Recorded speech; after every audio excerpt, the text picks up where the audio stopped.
Boxing day টেস্টে দ্বিতীয় দিনই খুব বিপর্যয়ের মুখে পড়ে গিয়েছিল ভারত, কিন্তু আজ দ্বিতীয় দিন ঋষভ পন্থ ও রবীন্দ্র জাদেজা দ্রুত ড্রেসিং রুমে ফিরলে আরও খুব বিপদে পড়ে যায় সফরকারী দল। কিন্তু তখন ছিলেন নীতিশ কুমার রেড্ডি। 10 আন্ডারে ব্যাটিংয়ে নেমে অস্ট্রেলিয়ার সফরে প্রত্যেক ইনিংসে কার্যকর ইনিংস খেললেন এই অলরাউন্ডার।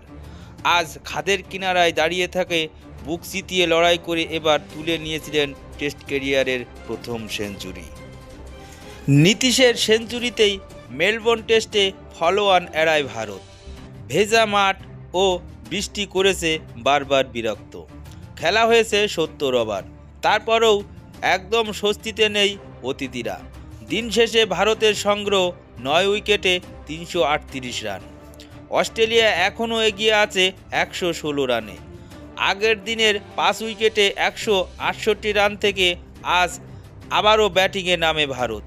দিনের 10ম ওভারে স্কট বোল্যান্ডের শিকার হন ঋষভ পান্থ। একটু পরেই নাথান লায়নের ঘূর্ণির জাদুতে আউট হন রবীন্দ্র জাদেজাও।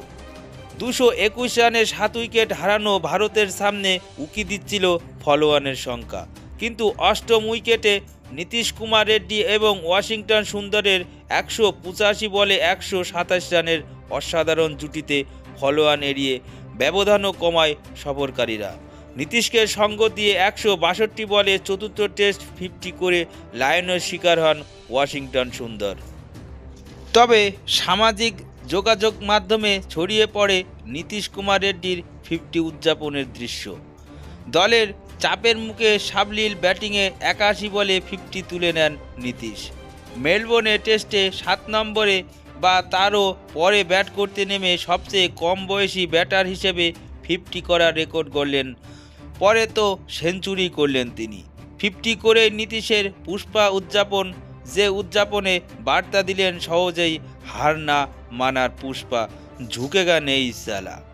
পুষ্পা দ্য রাইজ সিনেমার নায়ক আল্লু অর্জুনের চরিত্রের মতো করে দাড়িতে হাত বোলানোর অঙ্গভঙ্গি করেন নীতিশ। তবে সিনেমার চরিত্রের মতো সেই অঙ্গভঙ্গি করতে ডান হাত নয়, বরং ব্যবহার করলেন ব্যাট। আর তা দেখে ধারাভাষ্যকক থেকে সুনীল গাভাস্কার বলে উঠলেন, এলেন পুষ্পা।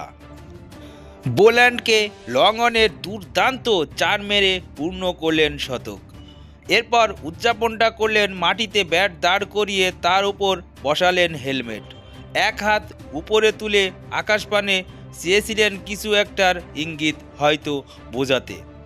মাথা নোয়াবার বান্দা নন, উঁচু করেই নীতিশ লড়াইটা চালিয়ে যাবেন। তো বন্ধুরা, নীতিশের সেলিব্রেশনটা তো আমার কাছে খুব ভালো লেগেছে। আপনাদের কাছে কেমন লেগেছে অবশ্যই নিচে কমেন্ট করে জানাবেন। সাথে ভিডিওটি একটি লাইক করতে ভুলবেন না যেন।